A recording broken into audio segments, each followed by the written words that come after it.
All right, we are live there. Let me just make sure that we are live in the Facebook group.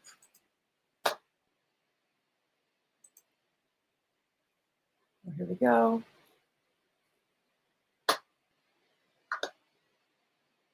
Why did that not start? All right, hold on. It's not streaming, and I thought that it would.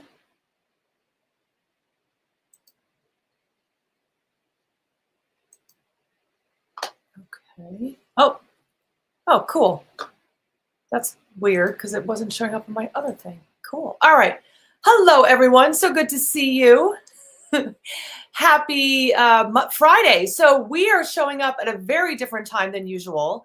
Normally, we are live on Thursday nights at 8 p.m. Eastern Standard Time. But I wanted to come on and do something a little bit different. Last night, David and I were lucky enough to be able to go and hang out with some friends of ours. We got an invitation to something that's where you go taste all these different foods from all different places all over the area, have good, nice drinks, and be able to chat with people. So we had a really, really great time. And so, we want to always be able to promote that self-care, taking time for yourself and jumping on those opportunities when they come up to enjoy each other and have fun and all that. So that is what we did last night. And today I'm coming on to, I figured it's Friday night. Some of you may be home and might be like wondering what to do with yourselves. So I wanted to come on and be able to just answer all things related to healing, rebuilding, and thriving after divorce. I think that is something that is a big issue for people that are when they're dealing with these unhealthy relationships. And we want to make sure that you are getting the support that you need in order to really rebuild and create that wonderful, amazing life. So in the comments, if you have anything specific that you have questions about, feel free to go ahead and write down in the comments anything about leaving and healing from unhealthy relationships. What do you got? We got leaving, rebuilding, and healing from unhealthy relationships. And if you, as I wait for all of you to write down your leave, rebuild, and heal, what I'm going to do is I'm going to start kind of sharing some stuff. And again, stop me at any time because I just want to kind of go through things and be able to, share this. And of course, if you have questions, then feel free to ask. So one of the things that when we are leaving these unhealthy relationships is that we want to make sure that we start taking the time to focus on ourselves. How many of you, and write down in your the comments that when you thought about leaving, it felt really difficult for you, where it was hard to make a decision, and maybe you felt lost, you felt like you didn't really know yourself, you felt like you had wasted a lot of time and you were really disappointed because this is not how you wanted your life to be. You wanted to end up in your happily ever after and everything to be great, just like in the movies, and things were not that way. So my guess is that you were probably pretty disappointed and lost and stuck. Does that feel like that's pretty accurate? Just put the word, put number 1 in the comments if you feel like that's pretty accurate, like that you were lost, that you weren't sure what to do, you were really disappointed. That's not what you wanted your life to be. When we are in these relationships, we put so much time and energy into trying to make it work that many of us lose ourselves in the process. And so what happens a lot of times too is that we are also around other couples who are unhealthy as well. So we might have stayed even longer because we see other people and we're like, well, their relationship's really messed up. It's not as messed up as mine, or because we don't see what's going on behind closed doors, or they're showing a good front or whatever. So we kind of compare ourselves to maybe other relationships, or we maybe just lose friends altogether. Or maybe just the only relationships we have are with our friends, with our family, and their relationships are also just screwed up. So the big thing is there's a lot of loss of community when we are going in these toxic relationships. So one of the things that is really important while you're in the process of divorce, you're after divorce, and you're in that rebuild, part of rebuilding is going to be making sure that we are building our new community. Not the backwards on what our community used to be, because we can get stuck there, right? we can get into, well, I was friends with this person, we did everything together, and then what happens instead of us rebuilding is that we keep being re-triggered because the people that we're spending time with are going to bring up memories with the ex, they're going to talk about the ex, they're going to, all those things are going to bring them up all the time.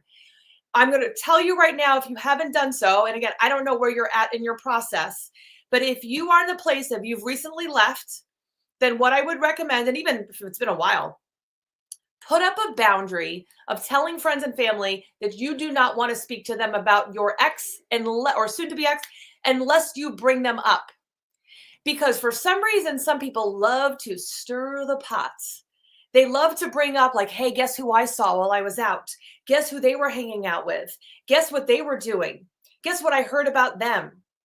And what that does is that when we are trying to heal, it pulls the Band-Aid off again.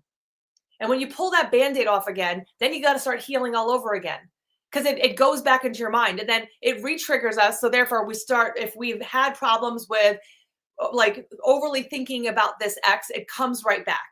So the idea is to not talk to them, not talk to the ex if we don't have to, only if like for court reasons, because of the kids or whatever, but also not to talk about it with other people.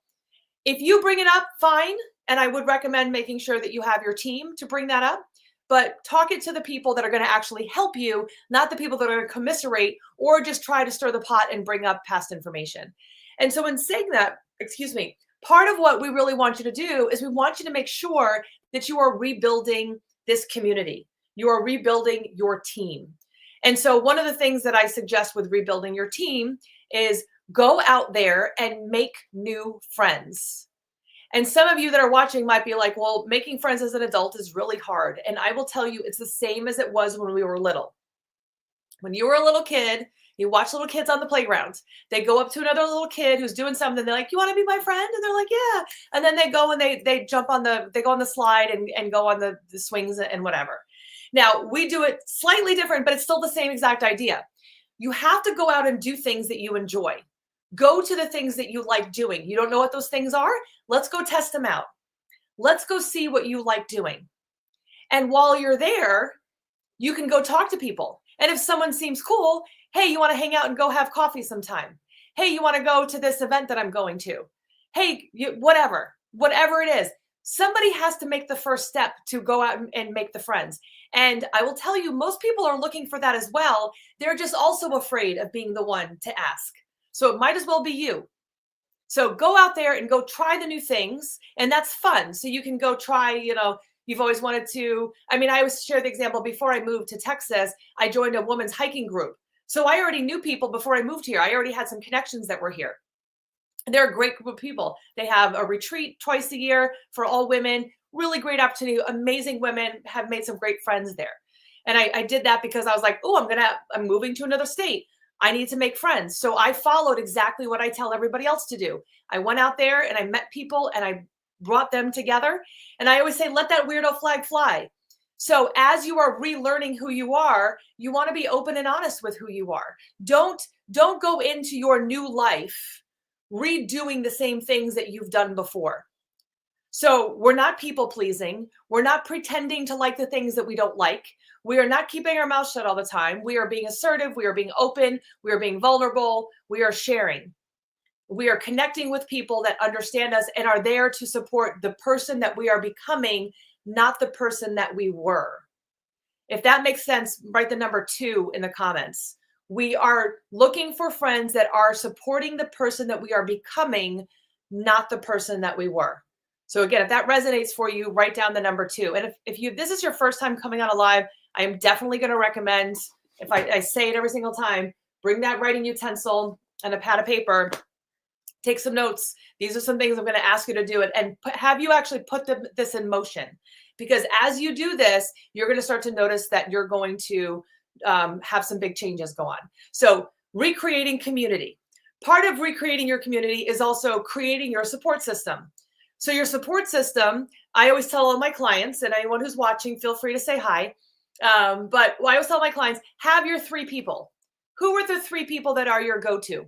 And if you've lost everybody in your life because of this toxic relationship, then you're going to want to make sure you go out there and make those friends so that you can have your 3.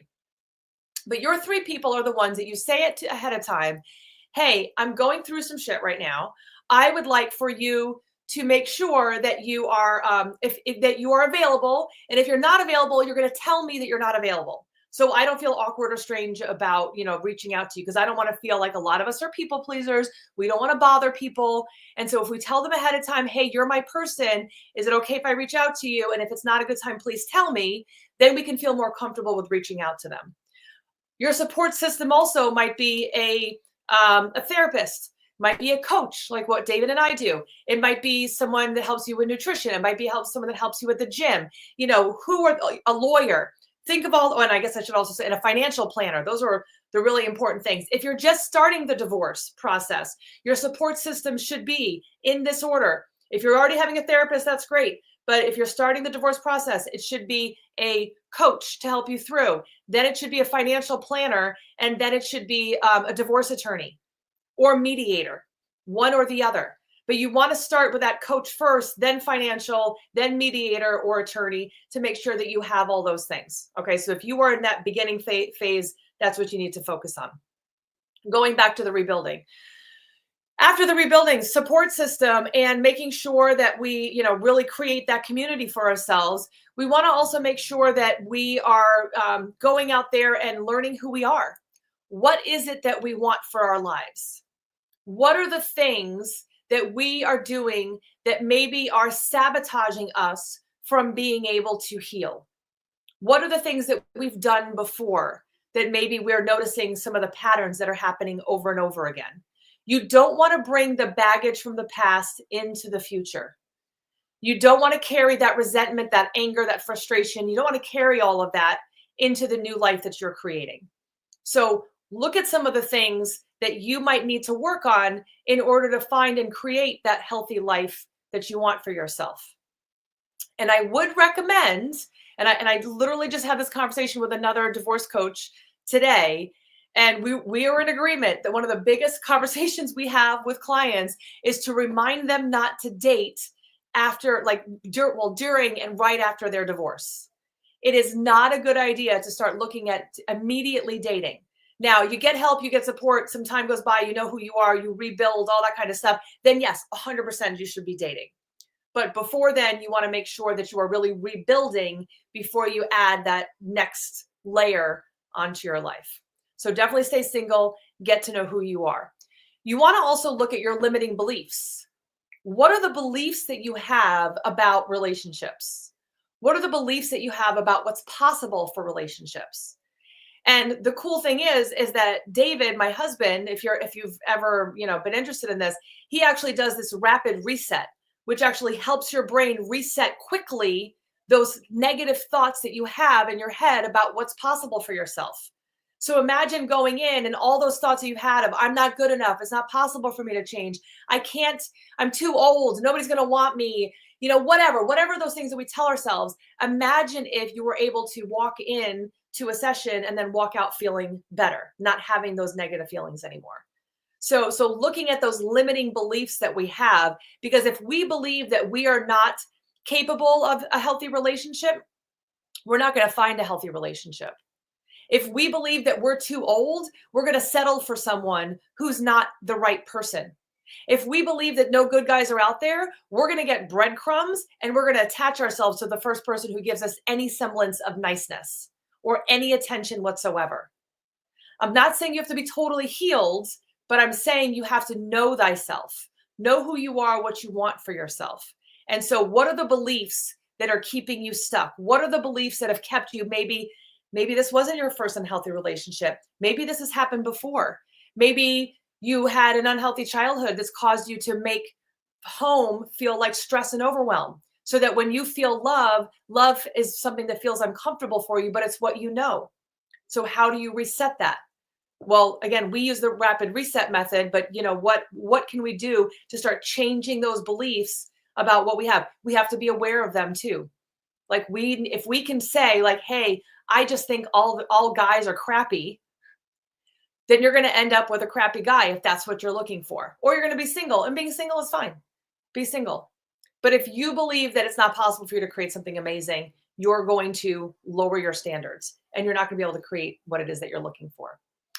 The next thing I want you to think about, and there's definitely, there's much deeper things to all of these steps, but these are kind of some of the big ones, and we're always more than happy to talk to you about any of these things. But how are we sabotaging ourselves? So, again, how many of us have said that we were going to go to the gym, we were going to get, we were going to get into a better routine, we were going to do all these different things for ourselves, but we didn't do what we needed to do to get there. If we know that we are not good at following through, then do we have someone to be accountable with us? Do we have a partner to go to the gym? Do we have a trainer? Like, what is it that we have to make sure that we achieve that goal? Are we, what are we doing to sabotage? And again, if we don't believe that we can do it, the chances are good that we're going to sabotage any chance of us creating that happy, healthy life that we say that we want. So what are the sabotaging beliefs? We also call those the belief systems or the BS. What is the BS that we are telling ourselves? And now, so this is another homework assignment for you. Write down, so I'll give you a second. I'm not going to spend a lot of time to give it to you now, but this is going to be a homework assignment. Write down what your belief systems are about certain things. So let's say we'll call it the belief systems, again, the BS. What is the doubter telling you? Is the doubter telling you that you can't go after that job? Is your doubter telling you that you can't survive on your own? Is your doubter telling you that change is impossible, so you might as well just deal with what you got? Write down anything. Like when you say, why can't I create the life that I want? That would be the question. And the doubter, all those things that pop into your head of why you can't achieve that thing, those are all the things that you can write down.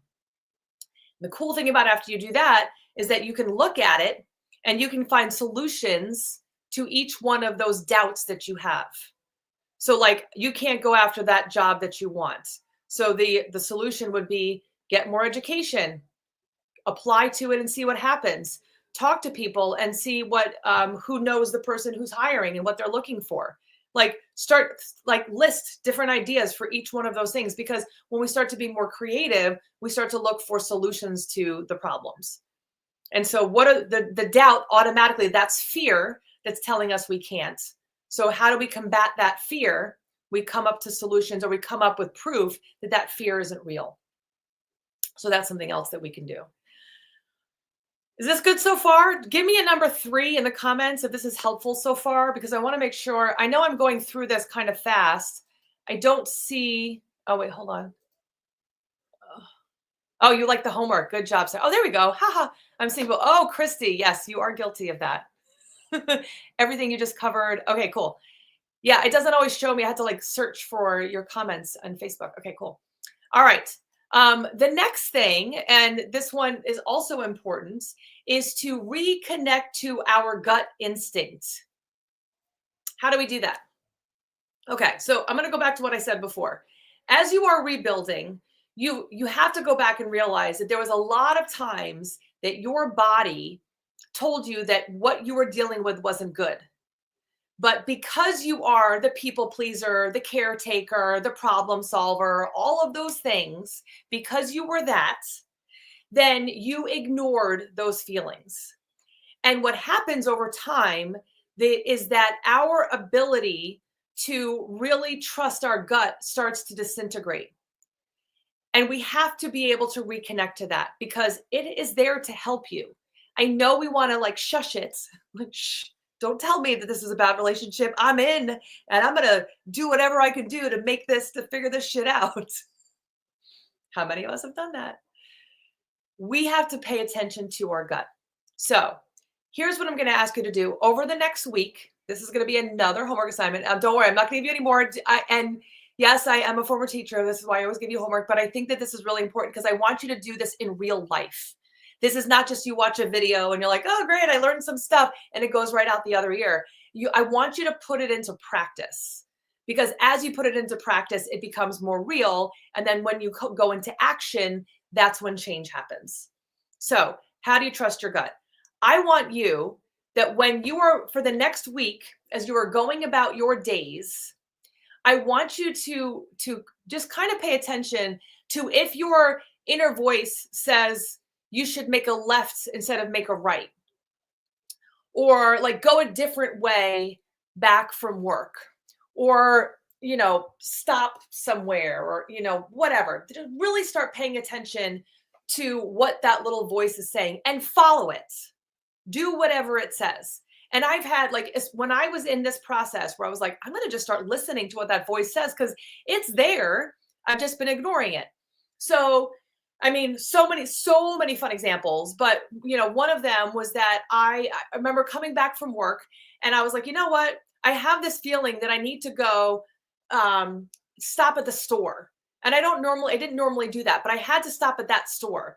And I went into the store and I went into this one checkout line, and it was a former student of mine that I hadn't seen in years that actually was all excited to tell me all these great things that were going on in their life and how they had been helped by me, and they needed to see me because it helped them. That was something that they were thinking about. Perfect opportunity for that to happen. I had another time, and this was another student. I was out, a kid came and was like, oh, you changed my life. You did all these great things. I'm like, great. I wouldn't even normally be here, but I happened to be here. And he was all happy to share that. I had another time where I was on my way to the gym and there was a light that was turning orange. And part of me was like, oh, I'm kind of irritated that this guy in front of me slowed down. And then I was like, wait a minute, this is telling me something. I'm going to slow down too, go on my brakes. The guy in front of me hit another guy that was coming into oncoming traffic. If I would have gone faster, that would have been me getting into a car accident. And the things just go on and on and on. Even being able to meet David, my gut was telling me that there was something about him that I had to give him the chance. Even though at that point, even though I was someone that was afraid to be single, there was something at that point that was like, you know what, this is a guy that I need to be more aware of, that I need to give him the opportunity to show me who he really is. Because if not, before I would have been like, no, forget it. I just want to be single. I don't want to deal with guys anymore. I was like, I'm so happy being single. I don't want to do that again. I don't want to be in a crappy relationship with someone who treats me badly. And I didn't realize I could have both. I could still be free and get the things that I want and have a great partner. Those things they didn't have to be separated. They could actually all be piled in together. So we're no more, we're not lowering our standards. And we are also making sure that we are trusting our gut, our instinct. I also want you to pay attention as to as you're listening to this gut, to start differentiating. And it's going to be hard if you're really still in that fight or flight time. So, and this is why it's so great to have a coach, because I'll tell you why, is that it's very hard to differentiate your gut from your fear. And I'll try to explain that a little bit differently. Fear is going to tell you a whole bunch of crap. Fear is going to tell you not to go after that job that you want to go for, because fear is going to say you're not good enough, or it's not possible, or you're not trained enough. And ladies, by the way, most of us don't go after those jobs because we feel like we're not trained, which is why the guys get them, because they're not trained either, but they go for it and they get the job. So go out for that job. But anyway, so fear is going to normally be in a different area of your body. Your gut is going to be somewhere different. So as you're processing and you're not sure, having that expert to be like, okay, this is what I'm thinking. And we could be like, oh, don't listen to that one, or listen to that one, or focus here, or whatever. But you can be more specific with where the feeling is in your body. So I always know, when I have to say something and I don't really want to say it, I feel like my throat is closing. It's like, oh God, I have to say the thing. Fine. Okay. But I know that that's my sign that I have to say something. Every time I feel it, it's like tightness in my throat. And I'm like, okay, fine, I'll say the thing, and so that's the time. That's how I listen to my body. Your fear might be in your head, while your gut is literally in your abdomen. And you're going to have to notice to your body, how is it that you feel? I mean, I say all the time, I do not love speaking in front of hundreds of people. I have done it many times. But I know that little voice in my head that says I can't do it is fear, and I ignore it. I say, I'll even talk to my fear.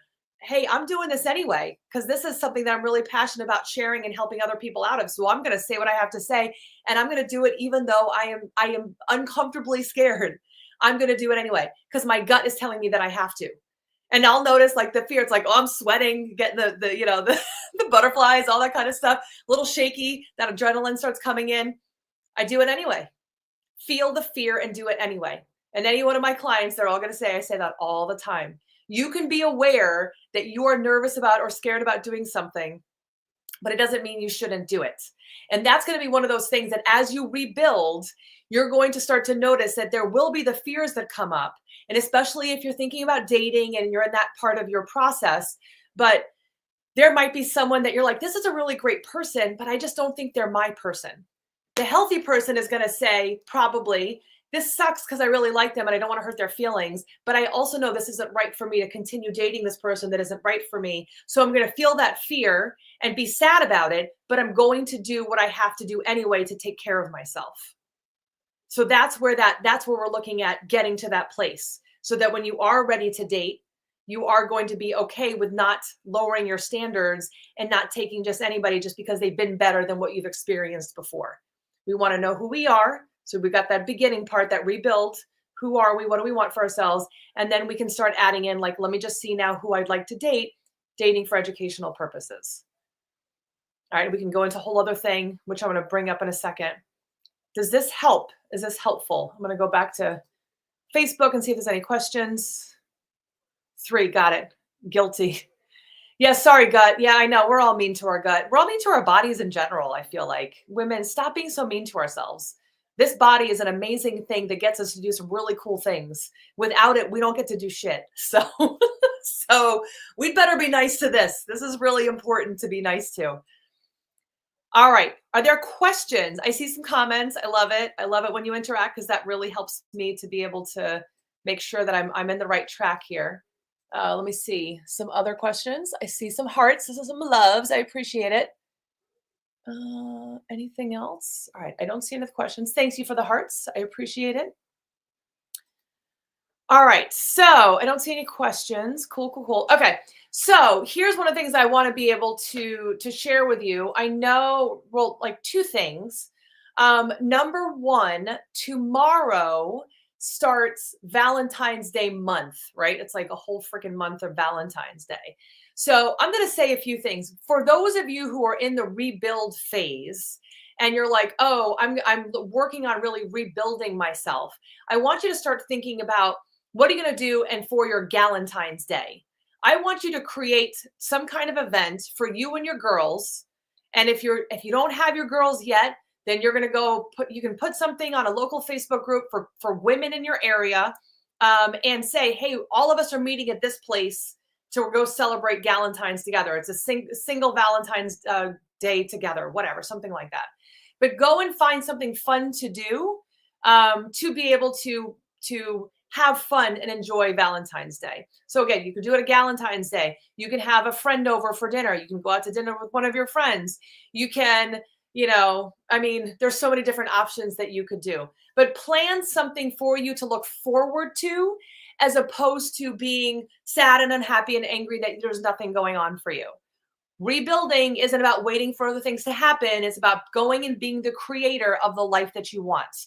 So create something, have something that you're looking forward to for Galentine's Day. And I don't care if it's the day of or whatever it is, but have something planned for yourself. So that's number 1. Number 2, if you are interested in looking at finding love after your divorce, then I would recommend going over, this is just, you don't have to do it, but this is just a suggestion if you're like, want to start thinking about it. But if you go over to our website, beinglovedshouldn'thurt.com/courses, just go to Being Loved Shouldn't Hurt. You can just click on courses, and Finding Love After a Toxic Relationship is going to be in there. Finding Love After, toxic relationship is going to be in there. So go ahead and check that out. And it gives you from like what to do about starting to heal all the way through the dating, and then try to, keeping that healthy relationship. So it takes you through, it's like a 30,000 foot view of that as well. And the last thing that I'm going to say is that I would like to share with all of you that we have been doing some little changes around. We want to be able to get in front of more people, to be able to support more people through their healing process. And we're getting some really great partnerships. We're doing some really cool things. we're actually looking to connect with. So if anybody knows anybody that works for HR or an EAP program or something like that, correct me if I'm wrong, but most people don't know there are such thing as divorce coaches or people that help you transform after your divorce. People don't know that they exist. So that's number one. Number two, they might be afraid about cost or like what it's going to be like. The reality is that if you have that coach with you through the divorce, it's actually going to make your divorce cost less.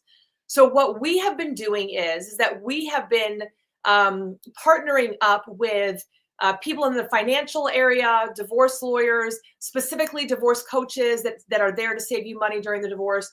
And then other people that are to really give you that holistic from thinking about divorce all the way to finding love after divorce and literally everything in between.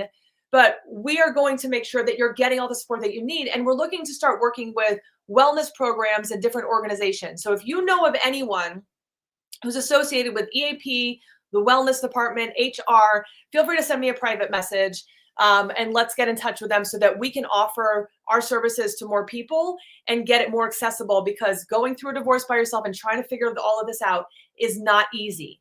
So we want to be able to get in front of way more people. So we have really big plans, really exciting, fun plans to be able to help people out. The other thing is that if you are looking for a rapid reset, that subconscious stuff that's in the way that I talked about, you can actually send David a private message, or just send me a private message. I don't want to be confusing. Send me a private message and I can send you the link. That's also on our website, Being Loved Shouldn't Hurt.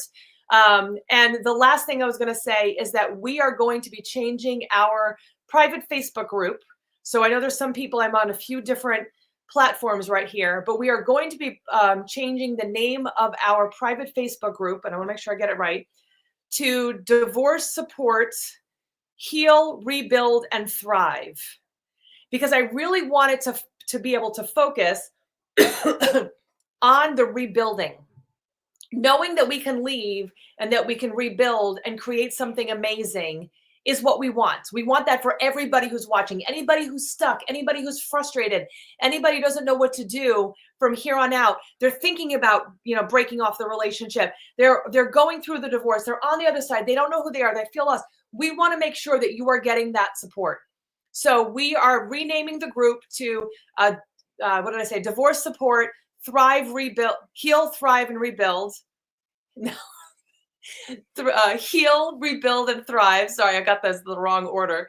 But that's going to be changing right after this live ends. And we're going to be offering a whole bunch of different supports during Valentine's weekend, or Valentine's month, I should say. So if anybody is looking for extra support, now is the time to reach out to us and talk to us about how we can help you really make those changes and rebuild and create that life that you were looking for. All right.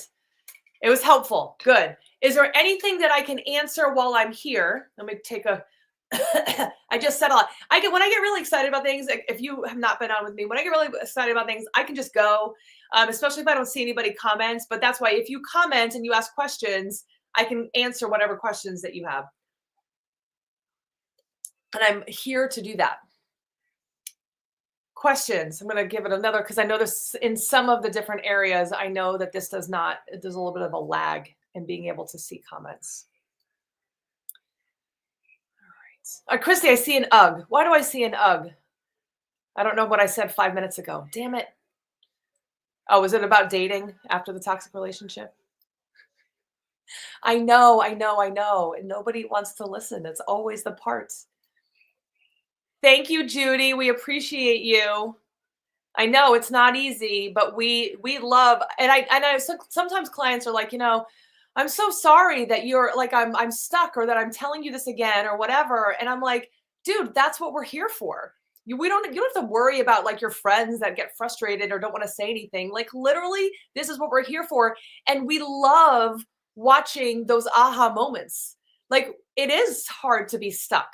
It's hard to be ghosted. It's hard to know that the marriage was a lie, that you were lied to, that all those things. It's a shitty, horrible situation. But that's why we are here for you, because I am all too aware of what that feels like.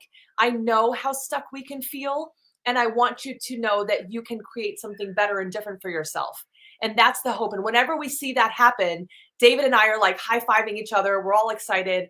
That's what we do this for, because we know that out of the fear on the other side is a whole new life. You just have to take that step to create it. I feel fear most of the time. I can't hear my gut anymore. How do I hear it again in the beginning? Okay. So in the very beginning, and I know, Sarah, we'd love to be able to help you through that. And I know it's a situation, but in the very beginning, I want you to just kind of, when you feel something, just ask yourself that question and say, is this fear or is this intuition? So how can you tell it's fear? Well, fear is normally like it's keeping you from doing something that you really know you need to do. Fear is like, well, what if you can't make it on your own? That's fear.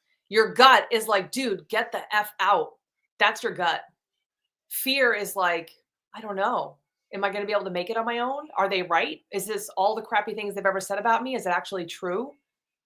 So like sit with it. When you have every thought that we have doesn't mean we have to take action on. So when you have whatever those thoughts are that come into your mind, I want you to just start differentiating and be like, is this fear or is this my instinct or my gut? And so again, like just there's a subtle difference. And you'll start to notice, and maybe it's something start as simple as, even if you can't tell that, where am I feeling that thing that it's telling me I can't leave? Okay, I'm feeling that in my head. Like I just totally feel it all up here. Okay, then maybe I'm going to just notice that whatever I'm thinking right now, I'm feeling that all up in my head. And for you, it might be, I had someone that was like, I feel it in my leg. I'm like, I don't know. Okay, cool. Everyone's going to feel it a little bit of a different place. Sometimes people just feel it on their skin. It's going to be a different feeling for everybody, but start to just pay attention to where you feel it. And then you'll start to notice like, hey, that feels a little bit more in my stomach. That feels a little bit more in my chest. That feels a little bit more in my throat. That feels a little bit more in my head. Whatever it is, be aware of where you're feeling whatever those thoughts are, those big things that are telling you something. And then as you start noticing that there's coming from different places, then you might be able to differentiate which is which. I think hopefully that'll help. I think of the acronym HEART. Yeah. Head, HRT, head. I'm like, what's the R and the T? But yeah, I mean, you have to pay attention to where it is in your body. So start there in the very beginning of just where is it in your body? And then you can start to differentiate. Hopefully that helps a little bit. But, I think if you ask yourself, here's this, because I'm thinking about this. I remember this little voice in my head. Oh, yes, dating. Good. I had this little voice. It was literally in my head that kept saying, this isn't going to get better. This is terrible. You can't live your life this way. You should leave him. You should not be in this relationship. I kept hearing that voice. So that was my instinct telling me to get out. And then when I would hear that, I would literally tell myself to STFU. Stop it. You're married. Don't do that. Don't go down that path. We got to figure this out. And I would argue with myself and go back and forth in my head. But I would hear it and I knew that that's what I had to do. But fear made it so that I wouldn't do it because I was afraid of being too old. I was afraid that maybe I was as crappy as he said that I was. So all of those things, that was my fear. So think about that part of your body that's telling you that this needs to end. Pay attention to where you're feeling that. Start there. And then you can figure it out. All right. Was that helpful for everybody?